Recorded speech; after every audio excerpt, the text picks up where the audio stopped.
Welcome to this week's story update. Today we're going to be speaking with Andy Miller, who shared his story with us about 5 years ago. But before we chat with Andy, let's take a look at his story. I'm Andy Miller, and I'm from South Houston, Texas. And my partner and I decided that we wanted to be parents. So after a lot of planning, a lot of research, and frankly, just a lot of blind faith, we started on an adoption journey. We started working with an agency in Austin, Texas, where we live. And it actually happened really fast for us. We matched to our son's birth mother within probably a month of being with the agency. And it was a bit of a whirlwind. We got a call on a Monday and said that someone wanted to speak to us, and she was going to call us on Tuesday. She happened to just live in San Antonio, right down the street from where we lived, and we talked to her on Tuesday. On Wednesday, we made a plan to drive down to San Antonio to meet her for dinner, meet her and her family. It went very well. By the time we got back to Austin, we were told that she had picked us, and then on Thursday, we were invited to come back down because she was having a sonogram to figure out the sex of the child. So we said, sure, yes, of course, we'll come down. And we drove down to San Antonio. We found out we were having a little boy. We also found out that she was very pregnant, and in fact, her doctor was saying they were going to perform a C-section on the following Thursday. So we had all of 1 week after finding out the sex of the child that we were going to be bringing a baby home. The following Thursday, drove down to San Antonio, checked into a hotel, went to the hospital. Our birth mother was wheeled into surgery. C-section was performed. Our beautiful son was born. We went into our birth mother's room after she was wheeled out of surgery. She was recovering. When they brought our son in, it was amazing to get to hold him for the first time, to get to see her interact with him for the first time. Well, we went out to eat, just went to grab something out of the hospital, and went over to a mall, or a local mall that was near the hospital. And the strange thing was there just was no cell service there. So we were completely isolated. We ate, we talked, just kind of decompressed a little bit. When we got back in range of cell service, when we were walking back to the hotel, there were all these messages that popped up on our phone. And it was our son's birth mother. And she was crying, and she said, "Where are you? I need to talk to you." We rushed back to the hospital, and she starts telling us that one of the nurses that was assigned to her to come in and check her sutures started asking her a lot of questions, and starting with, "Aren't you the girl that's giving your baby up for adoption?" Which is a huge red flag for us. We went through adoption class, and anyone who uses that term, like giving up a baby, is already coming to that conversation with some judgment. She said, "Yeah, I'm having a baby, and he's going to be adopted. And you're giving him to those two boys?" She said, "Yes." And she said, "I don't know how you're going to do that. Aren't you afraid he's going to hate you for doing that?" And she said, "Well, that's really not any of your business." And the nurse just kept going on and on, asking questions about, "Aren't you afraid those boys are going to hurt that baby? Aren't you afraid that he's not going to grow up and be normal?" And she got really upset. And so she just kind of shut down. We were very scared that we were gonna fail to place, which is a common adoption term when the birth mother chooses not to place a child for adoption. Fortunately, the everything else seemed to go okay. We did have a fairly smooth experience where our social worker came in and talked to our birth mother, and she asked her many times, "Are you sure you want to do this? You can back out at any time," giving her plenty of opportunities to evaluate her situation and make sure that she was of a clear mind. We were not allowed to be in the room during that process. We were downstairs in the lobby and talking about, our hopes of what was going to happen, but trying to be very practical and steel ourselves for our social worker coming off the elevator and telling us, "She changed her mind." So we were sitting down there with my mother, and being very calm, trying our best. And when our social worker came off the elevator and just kind of flashed us all three of us just kind of broke down in tears at that point. We left the hospital completely freaked out because they just gave these two boys a baby. We didn't know what the hell we were doing.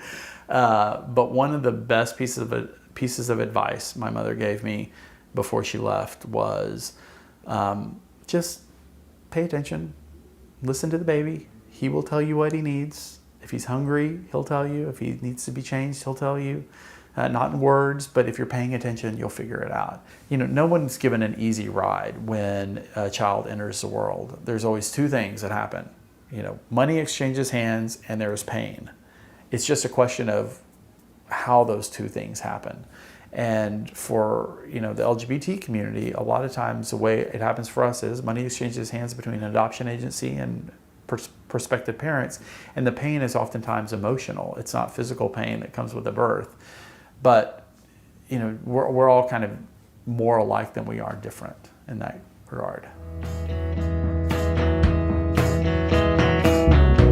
Okay, that was an amazing, powerful story, just as I remember it. Andy, welcome to I'm from Driftwood Story Update. How are you doing? I'm good. Thanks, Nathan. Good to see you. Yeah, you too. So I have a lot of questions about your story, but the first one that I want to ask is this was 5 or 6 years ago. How is being a dad 5 or 6 years later? How's fatherhood treating you?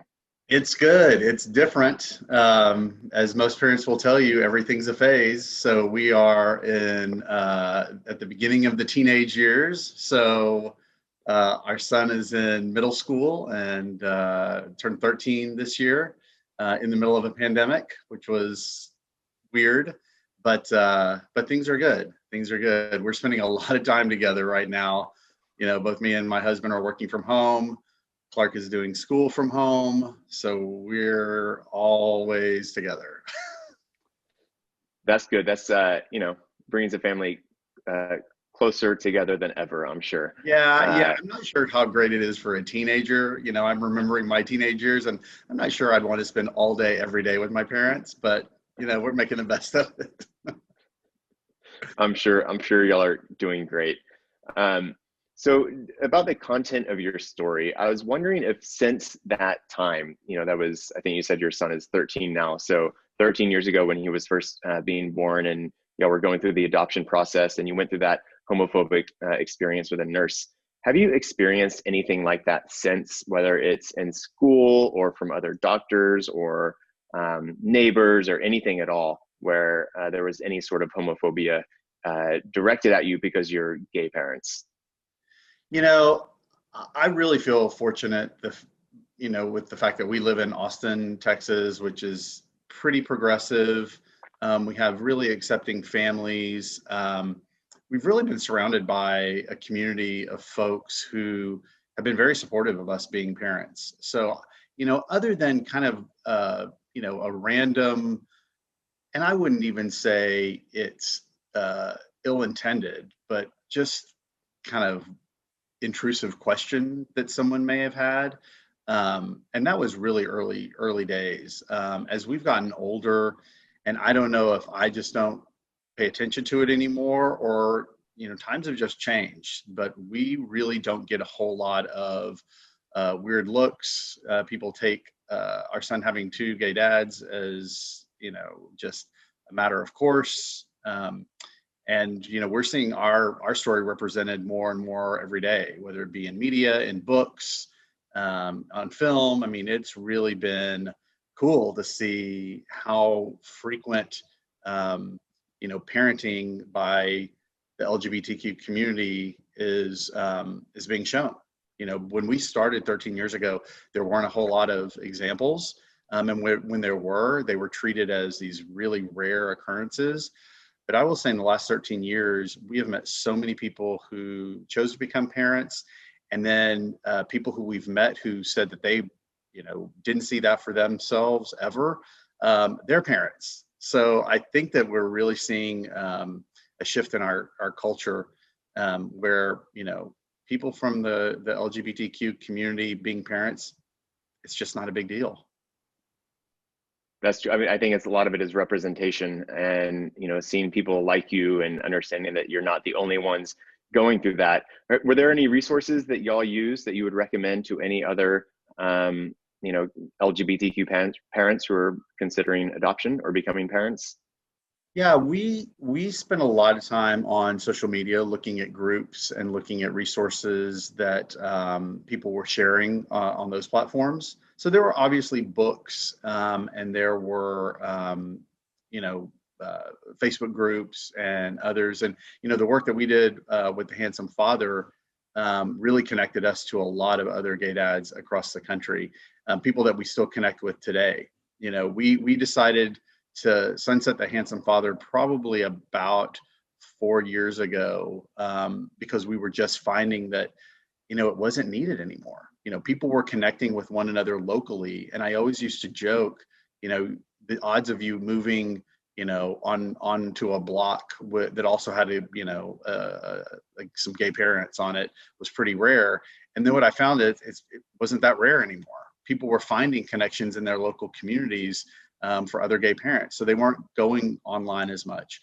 I'll say personally, we've created a network of people here in Austin that we are close friends with, and almost all of our friends have kids.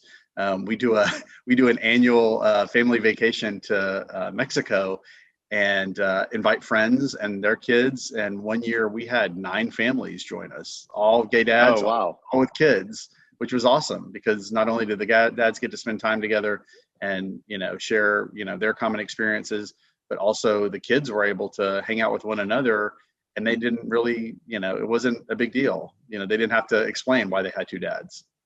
That's so great to hear, and I can only imagine how great that is for all those families to have each other to, and also for the kids to have friends who are in the same scenario. So that's great all around. Yeah. Another question I had is, it seems like y'all had a really good rapport with the birth mother, and I was wondering if y'all kept in touch, or if your son is in touch with her, or how that has worked, or or was it like maybe they prefer just like a clean break? What's that been like? Well, we were fortunate in that the terms of our open adoption were that we would exchange contact information and agree to stay in touch.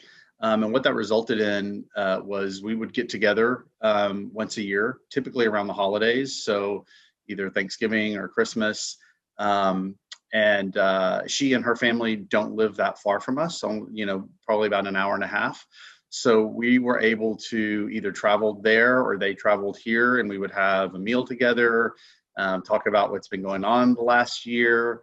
Our son was able to see his birth mother and his siblings, and we've always treated it really just upfront and clear, with him as to who they were and the circumstances around his adoption.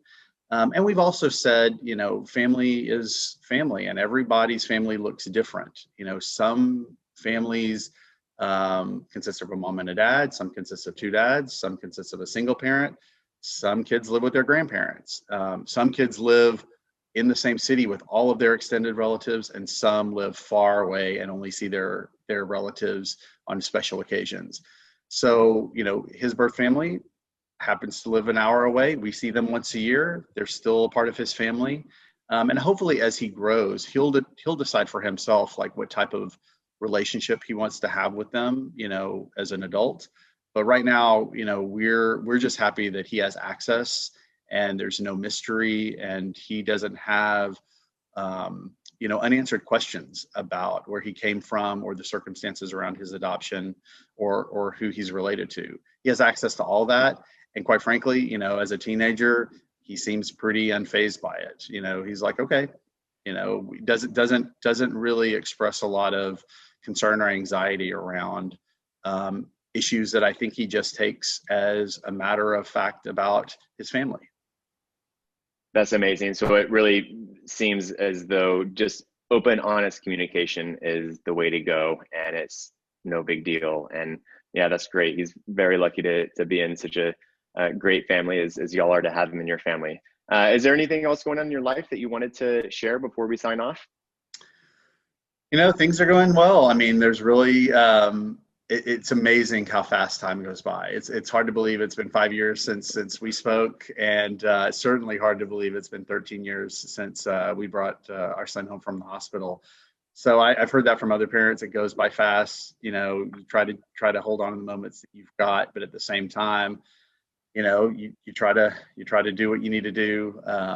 When you're called to do it, and parenting is hard, and there's no instruction manual to it. So yeah, but I'm amazed. That's the biggest thing, is how fast time goes by, and it's hard to think that at 13 we could only have him for another 5 years before he could go off to college. So that's really kind of sobering to think about. Yeah. Well, I wish you you wanted more time before he runs off, and you're certainly getting it now. That's true. Together I should have been more specific. Maybe not this much time together. I'm sure you'll all look back on this time with great memories and experiences. So, yeah. Andy, it was so good to see you again. Thank you for taking the time to chat with us and catch us up on you and your family. So all the best to you and them. And for everyone else, check back next week for our next story update. And if you have any questions for Andy or about adoption in general, leave them in the comments, and maybe Andy can check back periodically to answer some of them. But until then, see y'all next week. Thanks for watching.